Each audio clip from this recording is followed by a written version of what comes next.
At the time of preparing this review, it has been approximately 10 to 12 days since the release of Indiana Jones and the Dial of Destiny.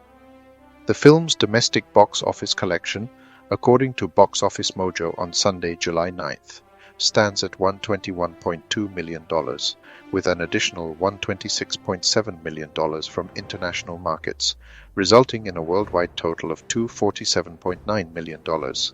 This falls short of the reported production budget of $320 million, which includes a conservative estimate of $100 million for advertising. Given the headlines and figures, Dial of Destiny seems to be destined for box office doom, pardon the pun.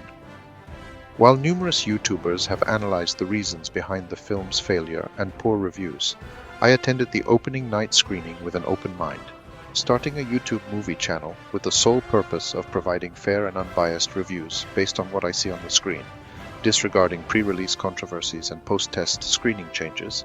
I must confess, I actually enjoyed the film. Surprisingly, during the screening I attended in Guelph, Ontario, Canada, the audience gave the film a standing ovation. Witnessing people standing up, clapping, and whistling left me confused. Why were online reviews claiming the film to be bad?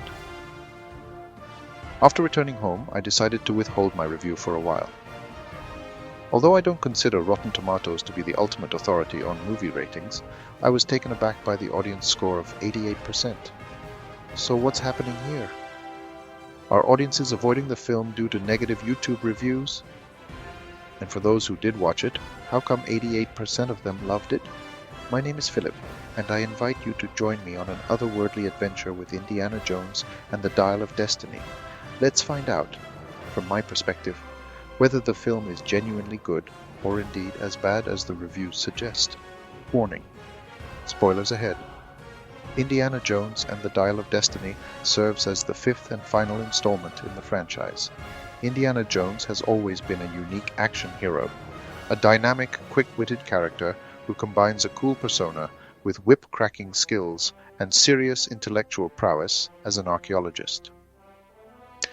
Conceived by Steven Spielberg and George Lucas, the character inspired Spielberg's greatest film, 1981's Raiders of the Lost Ark, leaving a significant cultural impact.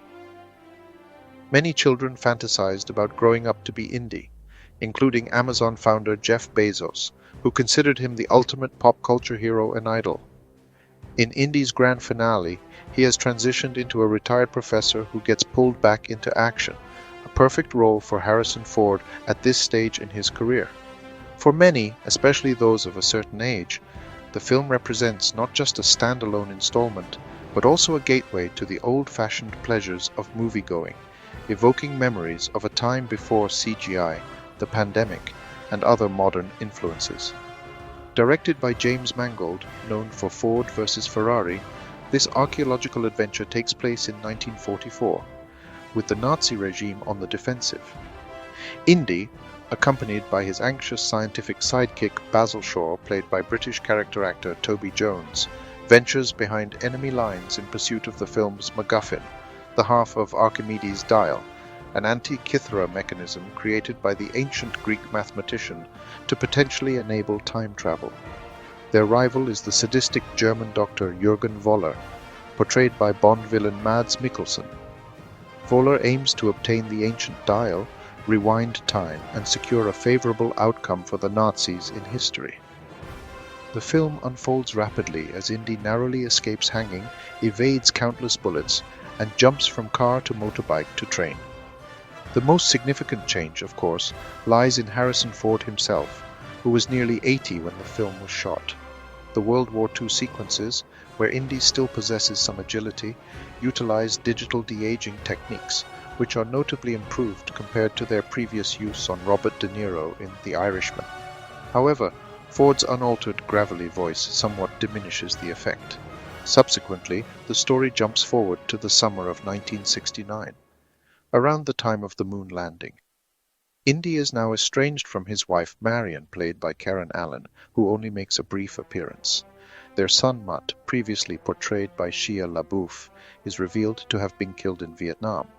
Indy lives alone in a shabby Manhattan apartment, consumed by excessive drinking and concluding his final mundane college archaeology class, where students doze off during his lectures. Weary and reluctantly embracing retirement, he is drawn back into action when his goddaughter Helena Shaw, Basil's daughter, played by Phoebe Waller-Bridge from Fleabag, seeks his help in locating the dial, although her motivations seem more mercenary than archaeological. While her father's obsession with Archimedes' dial ruined his life, Helena now pursues it for her own purposes, valuing money over the notion that such rarities belong in a museum. Woller, who, like Werner von Braun, was brought to America instead of being tried for war crimes due to his scientific knowledge's importance to the space program, believes he can surpass the Führer's feeble efforts with the dial. We encounter him in New York, accompanied by henchmen, during a ticker tape parade welcoming back the Apollo 11 astronauts from the moon. However, they are overtaken by Indy, who, revitalized from his retirement, charges down the avenue on a horse with Nazis in pursuit. From this point on, the film, like its predecessors, takes us on a globe-trotting adventure, never allowing us to stay in one place long enough to fully immerse ourselves. We are whisked away to Morocco, bidding farewell to the endearing Salah, portrayed by John Rhys Davies, then to Greece, where Indy teams up with an old friend played by Antonio Banderas, described as Spain's greatest frogman. Next, we find ourselves in Syracuse, Sicily, exploring the real-life cave known as the Ear of Dionysius, housing a fictional tomb. What did I enjoy about the film? I loved seeing Indy, Marion, and Salah again. It was like reuniting with old friends. The final scene between Indy and Marion was particularly touching, reminiscent of Raiders of the Lost Ark. While there have been complaints about Indy being portrayed as weak and emasculated, it's essential to remember that he is in his 70s in this film. It's only natural for him to exhibit signs of weakness and grumpiness. Any parent would be shattered after experiencing the loss of a child. One would question if they did everything to prevent their child from going to war. Despite being a patriot, Indy prioritizes being a parent. The death of a child can take a tremendous toll on a marriage. Despite all this, Indy finds a renewed sense of purpose in his life when presented with the opportunity to find the Antikythera. Regarding Helena Shaw, the character is indeed insufferable, a prime example of a Mary Sue, undermining the concept of strong female characters. However, upon deeper examination, it becomes clear that her character is intentionally designed to be irritating. Despite negative reviews suggesting otherwise, she does undergo a character arc. When Indy becomes incapacitated and captured by the Nazis, if we analyze her character's choices, she could have escaped without risking her own life. However, she makes the heroic decision to rescue Indy. Although her rescue attempt goes awry, it is ultimately Indy who rescues her. There is a particular choice that Indy makes during the climax of the film, which some argue goes against his character. From my perspective, his decision stems from a man who believes he has failed, as losing his son and wife has been his greatest personal failure. All his past adventures and achievements pale in comparison to this profound loss. In that moment, Helena symbolizes the audience. Many of us grew up with Indiana Jones, and we imagined ourselves as his sidekick, Short Round, experiencing numerous adventures together. We learned the values of selflessness and heroism through him. When we witness our beloved hero in such an emotional and fragile state, it is now up to us, the fans, to save him and guide him towards making the right choice. It is the least we can do. Ultimately, Indiana Jones and the Dial of Destiny serves as a fitting bookend to Harrison Ford's remarkable half-century career as an action star, and his portrayal of the iconic Indiana Jones for over 4 decades.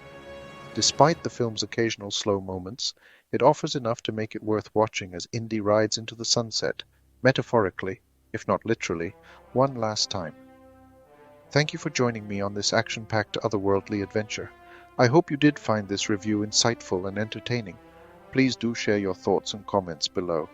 Don't forget to subscribe, like, and share with fellow travelers.